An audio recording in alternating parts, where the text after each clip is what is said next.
Um grande fenômeno climático está se formando no Pacífico e pode virar o clima do mundo de cabeça para baixo. O Laninha está chegando e pode trazer consigo eventos climáticos extremos. Neste vídeo, analisamos de perto o que exatamente está por vir e o impacto que pode ter em todo o mundo. Sejam bem-vindos, amigos!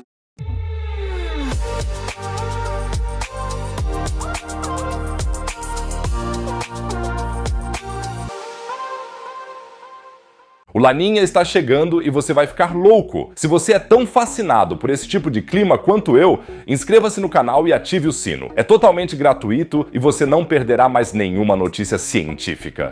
Muito obrigado, pessoal! De acordo com as últimas previsões de especialistas, o Laninha se desenvolverá um pouco mais tarde do que se pensava inicialmente. Em vez do início do verão, como esperado, o fenômeno agora deve surgir entre agosto e outubro. Mas o que é exatamente o Laninha e por que é tão importante que você saiba sobre ele? O Laninha faz parte de um fenômeno climático maior conhecido como El Niño Southern Oscillation, oscilação sul do El Niño, abreviado como ENSO. Pense no ENSO como um balanço climático gigante que oscila para frente e para trás entre dois extremos. O Laninho de um lado e o Laninha do outro. Entre esses extremos há um estado neutro no qual a oscilação está no centro, por assim dizer. Enquanto o El Niño garante temperaturas de água mais quentes no Pacífico Oriental e Central, o Laninha é exatamente o oposto. O Laninha esfria a água nessa região e, acredite, essas mudanças de temperatura não são nada triviais. Estamos falando de desvios que podem ter consequências de longo alcance para o clima global. Portanto, é claro que você está imediatamente perguntando quais efeitos específicos o Laninha pode ter. Para responder a essa pergunta, conversei com o professor Dr. Andreas Fink, do Instituto de Meteorologia e Pesquisa Climática do Instituto de Tecnologia de Karlsruhe, que é um renomado especialista em meteorologia. Encontrei uma citação sua em que você diz que, em geral, o Laninha em nossa região pode significar que os recordes absolutos de calor são menos prováveis. Por que isso acontece e por que algo como o Laninha, que ocorre no Pacífico, tem alguma influencia no planeta? El hecho es que la influencia directa sobre el clima, por ejemplo los sistemas de altas presiones, las olas de calor, las olas de frío de El Niño o La Niña sobre Europa, no puede demostrarse estadísticamente. Simplemente estamos demasiado lejos de esta región en el Pacífico. Lo que sí sabemos, sin embargo, es que durante un episodio de El Niño, por ejemplo, la temperatura media global aumenta entre 0,1 y 0,2 grados, porque se almacena menos calor en los océanos especialmente tropicales, no solo en el Pacífico, sino también en cierta medida en el Índico. Y, a la inversa, durante La Niña, la temperatura media global desciende entre 0,1 y 0,2 grados. En principio, esto es lo que estamos observando actualmente, aunque todavía estamos en un año muy cálido. Y a partir de esto podemos decir simplemente que, estadísticamente hablando, si todo el globo tiende a ser un poco más frío, con toda probabilidad dejaremos de ver estos extremos meteorológicos que hemos visto en Europa, por ejemplo. En los últimos meses, hemos tenido regularmente los valores más altos que hemos medido nunca, y debería haber una cierta atenuación. Pero el patrón meteorológico real no se verá afectado de forma apreciable aqui. É tão mínimo que não temos mais valores recordes, pelo que sei. Eu sempre moro na Sicília, em Siracusa, por 3 meses todos os anos e foi exatamente nesse lugar que acho que o recorde europeu de calor foi batido há 2 anos, com 48 graus, que foi um dia muito agradável. Muito interessante, não é? Vou incluir alguns trechos da entrevista neste vídeo, portanto, avise-me nos comentários se você estiver interessado na entrevista completa. O Laninha não afeta apenas nosso clima local, esse fenômeno pode levar a eventos climáticos extremos em todo o mundo. Vamos dar uma olhada no que diferentes partes do mundo podem esperar. Na América do Norte, o Laninha leva a um inverno mais frio e úmido no noroeste do Zemia e no Canadá, enquanto o sul do Zemata tende a ter invernos mais amenos e secos. Para todos vocês, esquiadores, pode haver mais neve nas montanhas rochosas. Do outro lado do Pacífico, na Austrália e na Indonésia, o Laninha geralmente causa chuvas acima da média. A princípio, isso parece bom, mas também pode levar a inundações devastadoras. Você se lembra das enchentes catastróficas na Austrália em 2022? Provavelmente elas estavam relacionadas a um forte evento Laninha. Na Ásia, o Laninha pode levar a uma monção mais forte na Índia e no Sudeste Asiático, o que significa mais chuva, o que pode ser bom para a agricultura, mas também aumenta o risco de enchentes. O que tudo isso significa para o nosso clima global? O Laninha geralmente tem um efeito de resfriamento na temperatura média global, o que pode parecer bom a princípio, mas é mais um efeito de resfriamento temporário. E agora, alguns de vocês podem estar dizendo: não acabamos de ter um El Niño? Sim, isso não é nada incomum. O Enso é um ciclo que se repete a cada poucos anos. O El Niño geralmente é seguido por uma fase neutra e depois pelo Laninha. É como uma dança climática na qual as temperaturas do Pacífico se movem em ritmo. O que torna as coisas particularmente interessantes desta vez é o momento.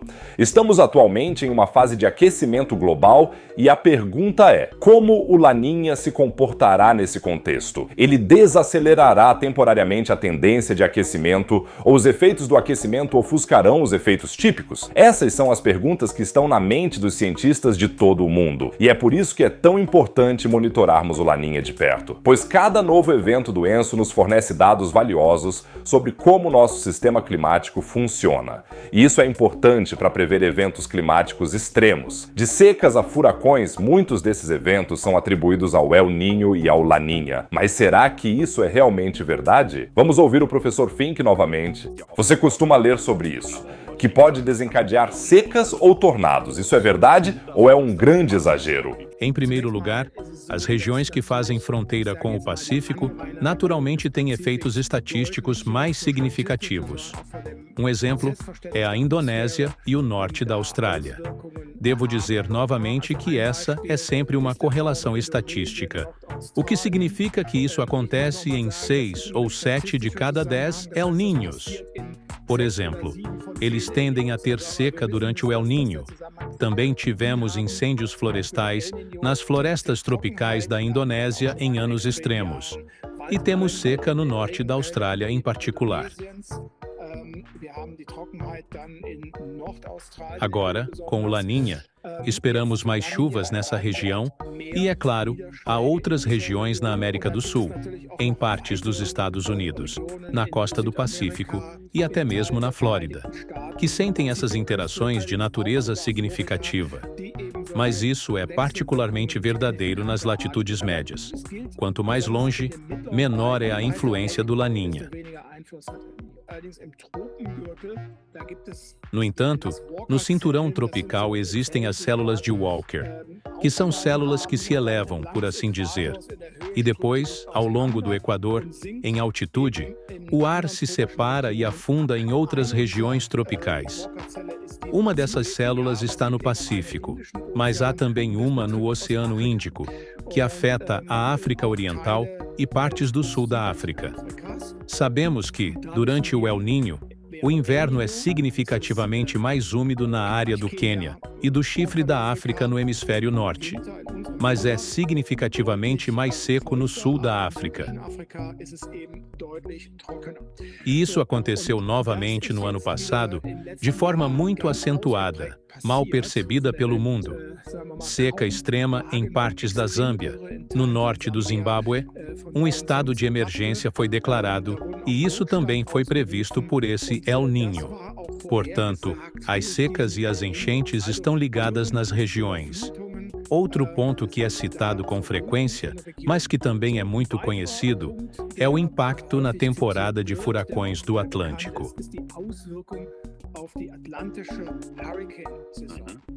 O fato é que durante um evento quente do El Niño no Pacífico, tende a haver menos furacões no Atlântico, e mais durante o Laninha. Portanto, o Laninha torna o Atlântico, onde os furacões se formam, mais quente do que quase nunca foi no passado. É por isso que atualmente há temores de que teremos uma temporada de furacões muito ativa no Atlântico. Já temos a tempestade Beryl, que foi a tempestade mais forte do início do ano. Portanto, há essa influência sobre os furacões. também há influência sobre os ciclones tropicais e tufões no Pacífico Ocidental. Inicialmente, eles haviam dito tornados. Para ser sincero, não reconheço, ou pelo menos, não sei de nenhum efeito sobre os tornados, pois são células de tempestade, fenômenos muito locais, e não sei se o Laninha pode ser identificado como o culpado, por assim dizer. Provavelmente fui vítima de propaganda publicitária, pois este filme está sendo exibido atualmente no cinema. Twisters. E é sobre tornados no Zec. E depois vi o pôster do filme, mas provavelmente me referia a furacões. A conversa com o professor Fink me fez perceber mais uma vez que o Enso é um fenômeno fascinante. Ele nos mostra como nosso sistema climático global é complexo e interligado. Uma mudança de temperatura no Pacífico pode ter efeitos que sentimos do outro lado do globo. É como um enorme quebra-cabeça em que todas as peças estão conectadas. Se você quiser ver a entrevista completa com o professor Fink, escreva para mim. E se você não quiser perdê-la, não se esqueça de se inscrever no canal agora. Caso contrário, eu diria que vejo você no próximo vídeo. Fiquem bem, pessoal!